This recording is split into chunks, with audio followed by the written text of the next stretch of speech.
Hello and welcome to Drive to Describe, a Formula One podcast all about, well, this week we're on about the trials and tribulations of modern journalism and how one random tweet can make the world go crazy. With me as always, he's also on the verge of switching to Red Bull because he's unhappy with McLaren contract. It's Sagi. I'm unhappy with my laptop contract, I can tell you that much. After 30 minutes of fucking around with the internet trying to get this goddamn USB cable to work into a more modern laptop, I'm back on my shittier laptop, so apologies for the image quality. If you're on YouTube, we could not get it to work for 20 good minutes on the better version of things. Here we are. So I'm back I'm in an Aston Martin laptop that works somehow better than the Ferrari I'm meant to be using. And joining us from Melbourne, as she always does, she's the one pulling the strings at McLaren these days. It's Jackie. That's it. I'm in charge. I decide who drives there, and I decide who is not allowed to leave, despite what their contract says. And who you sign. I think that's the bigger issue, but yeah. Well, James, you referenced a tweet off the top. What have you got for the good listeners? Oh, well, Will Buxton, 4 or 5 days ago, sent the Formula One world into raptures of miscommunication and people just flat out making stuff up with a tweet that said something along the lines of big news coming this afternoon. Obviously, everybody forgot the fact that he's not an F1 journalist anymore. He's an IndyCar journalist, and it was quite a big.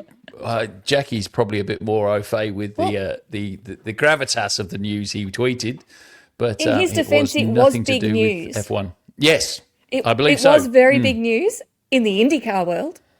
It was massive news, and it was actually the equivalent of Hamilton's announcement going to Ferrari. Yep. It was that level of news in IndyCar. IndyCar people. Not Formula One. Who he now works for, yes. Correct. We like Will Buxton most of the time, but he no longer tweets and reports. I don't mind him. I said most of the time. But the majority of his correspondence these days is IndyCar, and if it's not IndyCar, he references it. Yeah.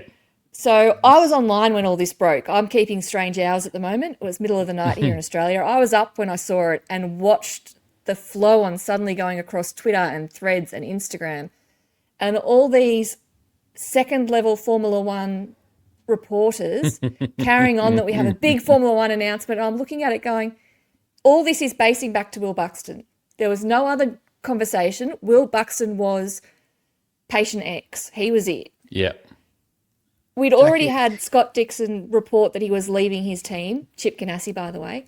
We knew it was going to happen. We knew it was Formula One. We knew it was not Formula One. We knew it was going to be IndyCar, and the world just went nuts on it. Chip's my guy. So should I take he's not your guy now. He's lost Scott Dixon. Should I take the breaking news symbol off the screen then, Jackie? Is that what you're telling me? Well, it was breaking we could just change it to broken news. Yeah.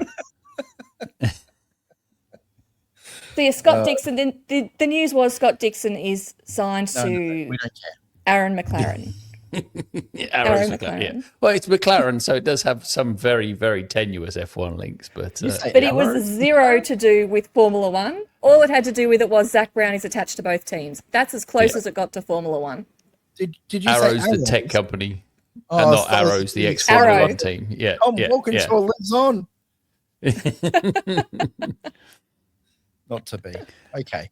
So in any event, though, as we sometimes say, where there's smoke, there's fire. There has been a lot of rumors about this potential team swap between the two men you see on the screen for on YouTube, which is Sir Oscar Piastri and Maximilian Verstappen. What do you guys make of it? Is there fire to this smoke, or is this really just a social media beat up? And I think if these are second-rate reporters, Jackie, we've got fourth, fifth-rate reporters. Hey. We're not trying to break news, though, that's not factual. C-. We check our sources before we go breaking news. Well, you might. Nathan and I tend to go off half cocked. Say whatever the hell I think, yeah. We at least look into how real it could be before we announce it to the world on Twitter. So speaking of how real it is, Jackie, how real do you think any of this is? I think it is all a beat up. I think there's probably been discussions, yes, of what's available and what options are. I don't see it happening. Mr. James. And there's nothing from real reporters noting that it is happening. Yeah.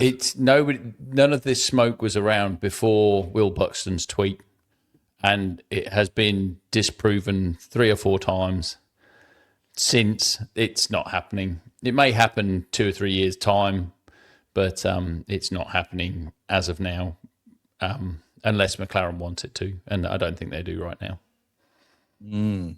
Well, I think this is as good a time as any to throw to Mr. Mark Webber's comments that are on the screen if you're on YouTube, which is effectively saying Oscar is contracted to McLaren for the foreseeable future. Talk of him agitating to leave is nonsense. There has been a lot of fiction written about him and other teams. McLaren have separately said they want him for the long term, and Oscar is focused on that. Yeah, I don't know. I'm not sure Oscar's no grey area focused on there. it, but I think he's resigned to the fact he's staying there longer. I still stick by my comments earlier in the season that he's checked out this year with McLaren, but I don't believe it's a switch with Red Bull. I am hopeful it is. This is fun. This is why I love this sport. This is Where the would silly your season. alliance then go? My alliance Red would Bull. still stay with McLaren. Would you then jump ship to Red Bull with Oscar? Would you I go don't with the Australian? I don't even like McLaren, Jackie. I'm here out of spite. See, I'm the opposite. I'm here with Oscar because it's McLaren. Yeah. I'm famously known for not supporting the Australian drivers. And I don't want him to leave, but I wouldn't be heartbroken either, but I would stay with McLaren. She's off him. I would be very ecstatic to see him out of the McLaren team. Not because I don't think they potentially can't have a better car than Red Bull. I think there's a strong possibility they could. I just feel like he's a bit of the bridesmaid at the moment, and I've kind of, but then there's a part of my soul, James, that remembers, take a shot, Daniel Ricciardo, Bingo card. leaving Red Bull. We've had Mark Webber and Daniel Ricciardo so far this year. Yeah. When he left Red Bull to seek greener pastures and a number one driver role, if you will, I still somewhat believe McLaren they don't have a number one driver, although you would suggest their world champion would qualify as their number one driver. I would. And I think that's justified as well, if that were the case. He's the champ. Yeah. A big part of me wants him to move on, and I trust the Red Bull team more than I trusted the likes of Renault and McLaren back when my boy left and went running. But we know, and they're not going to publicly state this until something's material. Same was when Oscar left Alpine, right? Nothing concrete until suddenly it was. And Well, Oscar announced it himself in the end. Oscar announced that he wasn't driving for them himself. But we know that these contracts have a gazillion out clauses. They're not worth the paper they're written on. There is, if you're telling me, let's say Max has gone, he wants to go with GP, he trusts the McLaren team more. He's had these accidents which he spoke out very aggressively against Red Bull last weekend. If he says I want out and he goes to McLaren and says I want in, are they really keeping Oscar over Max? No. And given they maintain the line of we don't have a number one driver, theoretically there should be no conflict there. Because then who would you favour? Would you be favouring Norris, the boy you've born and bred through McLaren, or the 4-time world champion who, like it or not, can drive? I don't think it's that simple. I think there's a lot of baggage that comes with Verstappen. You look at the Red Bull team, if he does go, you look at the aftermath of the Verstappens and what they did to Red Bull. What did they do to Red Bull? He was a 4-time champion, James. So he had the Verstappens had nothing to do with Christian Horner being fired and Jonathan Wheatley leaving and this kind of stuff. I don't think they left because of Max Verstappen. No, I think they left because of Jos Verstappen. Yeah, and Max doesn't come without Jos. Mm-hmm. It's not just as simple as hiring Max Verstappen to drive your race car. You hire Max Verstappen to drive your race car, then you hire a convicted woman beater to sit in your garage every time. There is another option we haven't really considered. Sorry, I need to push back on this. We're talking about a 4-time world champion being an inconvenience to the team he's on and the team he's going to. We just need to pull back a little bit on this. Maybe. Well, can I throw a spanner in the works for you first? Yeah. Well, the positives far outweigh these potential negatives you're talking about. Surely. It's Max freaking Verstappen. Could it be a blindside and he actually walks away?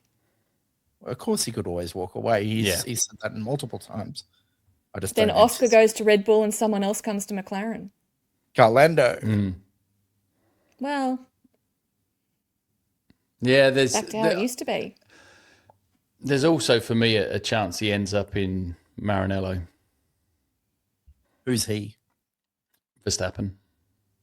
You think he's going to? Oh, well, here we go. It's gone completely off the rails. No, I have nothing to back this up. But I think in you're just thinking of options.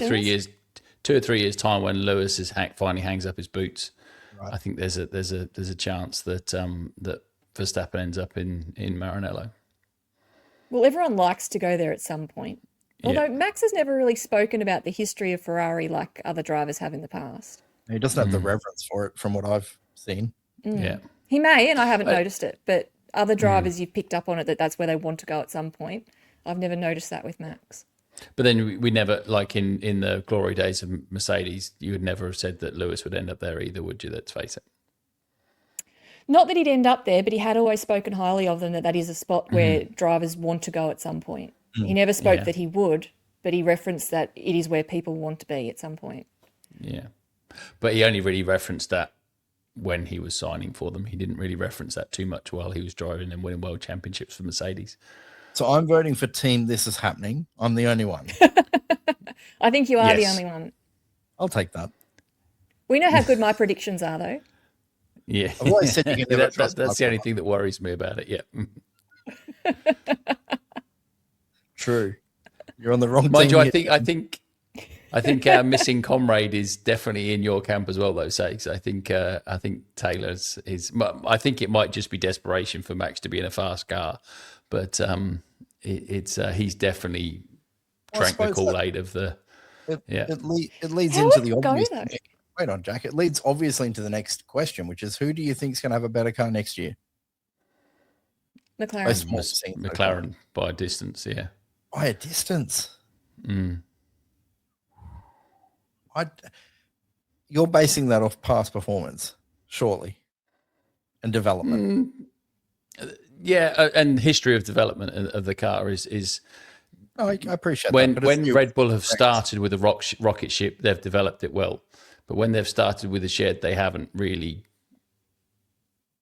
shown a great development. like they've picked up pace in Austria and Silverstone, but it's still by no means. You'd probably put it fourth. Yeah, they don't have Newey, although that's pretty not that big a deal. yeah, it might prove to be a blessing in disguise. But, that's what's killed me. Yeah. Where's Wheatley going? I think McLaren have a proven track record of developing a car and knowing if they've gone in the wrong direction and changing the direction. And only recent history though, James. This is a team that was through the 2010s completely trash. Oh, completely. But then they were the same through the late 80s when Senna was driving that car around that was an absolute shed on wheels, and then they still came back in the end. So that they know how to develop a car, and let's face it, from back then it's a completely different team anyway. So it's I don't think they are an ebbs and flows team. Relevant. Yeah. When they're on, they're on. When they're off, they're when things are good, they keep off. going well, and then they sink for 10 years, and then they come back up for 10 years. We're that team. Very generous. They were dreadful for. The 2010s, Jenson Button through Stoffel Van Dorn, Fernando Alonso. None of that was good. None of it. Oh, Jensen won a few races in the early 2010s, didn't he? Well, McLaren won some races in 2010. Yeah. And that was maybe a couple in 2012. That was bad. They were pretty But that was it. Time. Remember GP2 engine, that's where it came from. Oh, We sure do. But that's kind of the path that that Aston Martin and Red Bull have gone down now with these completely new engines and this kind of stuff that also, because they don't just need to develop a car, they need to develop an engine as well, and they're not going to get the duo points this year to change the engine, and so I think they're going to get left behind there a little bit as well when Mercedes bring an update to their engine, and Honda bring 16 updates, however many they've been afforded. So I think they're going to get left behind before the end of the year with the engine. Don't forget my conspiracy theory, James, that we will eventually find out Mercedes are hiding information from their customers. That's still there. I honestly think they've been sandbagging a little bit with the engine to get these duo points. I don't think we've seen the full potential of that Mercedes power plant yet. Dude, they're not losing races on purpose. Give me a break. No, they haven't Do you lost think any Mercedes races. has deliberately not done as well to let McLaren catch up? Oh, the last two, but that was before the duo points were the duo levels were picked. Up until that point, they'd won every race, and they still didn't. They weren't given to have the best engine. That was the Red Bull Ford powertrains thing. I'm with Taylor. This is my least favorite part about the sport. I want to talk about this shit. Jackie, you were going to ask something. What were you going to ask? I want to know if Max Verstappen does go to McLaren, driving with Lando Norris, how is that actually going to go? 2 world champions, one clearly better than the other, but the other having been the heart of that team in recent years. How is that going to play out? Is this going to be like a Schumacher-Rosberg where one's just playing tricks on the other the whole time and to see who's stronger? I mean, I'd be enthralled by it. I'm all for it. I love when there's two really good teammates against each other. I think that's brilliant. And that's why I think it would be dangerous for McLaren to be signing Max Verstappen, because forget Max's actual personality. Putting 2 world champions into a fast car, you're asking for trouble. I mean, that's the main thing. I don't think it will happen. I think Zach Brown is too wily and he wouldn't do it. He has enough trouble managing the two he has now.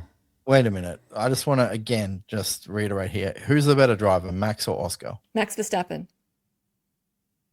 Yeah, Max Verstappen. Max is the better driver. Max is the better driver. Mm-hmm. Oscar's got potential. He's not that far behind, but Max is better than Oscar. Champion with Oscar all the time. Will he be? Hopefully. Yes. I certainly hope so, but... Present day right now, I think Max, put them in equal cars, I think Max would come out on top. Of Lando. I hate to say that because of Lando. Oh, is that what you're saying? Max's streets ahead of Lando. I'm asking who you're comparing Max to, Oscar or Lando? You said Oscar, so I was comparing the two of them. We're talking about Oscar. Okay. Max is better than everyone in the same car right now. Sorry, he just is. He's the best driver on the grid. I just don't see why McLaren wouldn't want him if he wants to be there. Because what would happen to Lando? How would they manage the two of them? That's my problem. And why would Max go to a team where he wouldn't be the favoured number one? Well, how do you know he would? He look, if Max Verstappen doesn't believe that he can outperform anyone at this point in his career, I'd be shocked. I don't think he'd care. I don't think he'd care for that. But it's a matter of being labelled the number one in the team, getting the favouritism, getting what he wants, versus having to share it. Genuinely don't think he'd care. You reckon? You reckon he's far enough through his career it wouldn't faze him? Look, he would have a management team that wants that in a contract, of course. Would Max feel like he can't just beat someone on merit? I don't think so. I don't think he'd be worried about it. I don't think long ago he was whinging about having to give a toe to someone in. Yeah, he didn't want to give Checo a toe because he felt like he did the dirty on him previously in whenever, like 4 years ago. Yeah, he remembered it. But Vettel was like that too. I just reckon that's where McLaren would have the problem. If they put Verstappen and Norris together, they would create their own problems. And they spent the last 2 years going on about the fact that we're a team, we drive as a team, and all that kind of stuff. All that stuff with that's true. Lewis, with Lando and Oscar in Hungary, and all that stuff. All that kind of stuff. That just wouldn't happen with Max in the team. And so I don't think Zach Brown will bet his Yeah, company James, on just gonna Max say- Verstappen just gonna say- being able to play the role that he wants them to play. we lamented McLaren doing that because we felt like they were throwing away an opportunity to championship by being but the perception of fairness that they kept insisting on having. Max didn't care about that. He just wanted to win. I don't. I'm just of the opinion that you bring Max into a team, you're better. That's my opinion. So if I'm McLaren and he wants to come, like, I love Oscar. I'd kick Lando out, but that wouldn't fly. That'd be my preference. But anyway. Look, do we think it's going to happen? I'm saying yes, because it's the story for me. It's the plot. Throw me in. But do I really think it's happening? Less so. Less so. I think it's got as much chance as happening as Will Buxton signing for Drive to Describe podcast. Yes. Well, should we reach out to him for a guest appearance? No, thank you. No, I don't need his. To qualify on first, you must go quickest. No, thank you, Will. Keep that sort of analysis to yourself, buddy. Yeah. Technically, he's not wrong, but yeah. Yeah. Brilliant input. Is there anything else on the agenda this week? We head towards Spa next. Was there anything other than looking forward to the race that we've got going on? It's not a sprint weekend, is it? No, I don't think so. No, not Spa. Yeah, well, last time we see Spa for 12 months, 2 years actually, because obviously it goes on to rotation next year with Spain and all this kind of stuff. So get all your Spa-Francorchamps you can this weekend, because you ain't going to see it for 2 years. That's so dreadful. How are the cars going to go?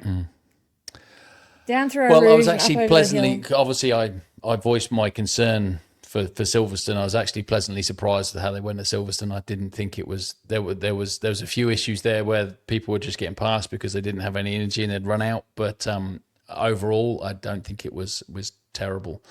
But Spa is a bit not quite as wide as Silverstone, so I think they could be like that's the thing. If you're coming through Eau Rouge and Raidillon and you run out of energy halfway down the straight. Yeah. Oof. But we will see. But it's a straight line. You're not going to run out of energy. Put an Aston Martin. Yeah. But you're not going to run out of energy. Put an Aston Martin lose power going up Eau Rouge. Yeah, not make it to the top. Just start rolling back down again. You guys aren't being realistic. They're never going to run out of power that quickly. Come on. No, but bear in mind that and then there's no recharge as soon as they come out that hairpin at the end of the start-finish straight. There's no recharge point. But agree. Yeah. But by the time they start clipping, they're in a straight line where there's no camber. There's no difference in terms of camber. There's no difference in terms of elevation on the track. They can flat out see camber. Yeah. They're just going to go around them. They could also spoon it in Suzuka. So we'll see. It'd be funny to have a near-death crash. You'll all be chuckling. No, we don't want to go that far. We don't want to go that far. We don't want that. No, not at all. It's happened there. We don't want that happening again. Early Spa prediction. It's a Lewis track, isn't it? He always goes around Spa. Yeah, I was thinking Lewis. But no, I'm going to stick with my boy George. He's going to come back strong this weekend. His first podium was there in that thriller in 2024, whatever it was, 2023, 2021. Which one was it? The 3-lap race. 2021, I think. Yeah, 2021. Yeah, the 3-lap race. Yeah. Oh man, that was great. Yeah, we will see. I think you got George. I've got Kimi. Yep. Yeah. I've got Lewis, Kimi, then Charles is my top 3. Well, I hope Ferrari are competitive. It's better for the sport when we've got two teams definitely battling up there.